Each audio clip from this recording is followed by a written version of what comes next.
ఇంక నేనేం అడగాలో ఆయన్ని ఏం చేయాలో నాకు తోయలేదు. ప్రభువా నా కుమారుడా ఏంటి అని అడిగాడు.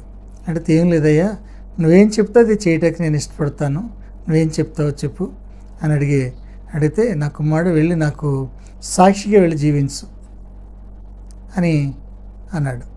అన్న తర్వాత అలాగే చేస్తానయ్యా, నరకంలో చూడు ఎంతమంది వేతన పడుతున్నారో, ఈ నరకంలో ఎంత పడుతున్నారు, అయితే ఈ నరకం నుండి విడుదల పొందాలంటే వాళ్ళ గురించి రక్షణ గురించి చెప్పాలి, పరలోకం గురించి చెప్పాలి, వెళ్ళి నువ్వు సాక్షిగా వాళ్ళకి చెప్పు అని అన్నాడు. అంటే సర్లే అలాగే చేస్తానని చెప్పి అన్నాను.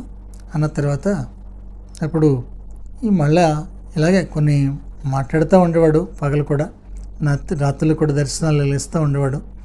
అయితే దర్శనం ఇస్తుంటే ఒకరోజు నా కుమారుడా నువ్వు మందిరం కట్టాలి అన్నాడు.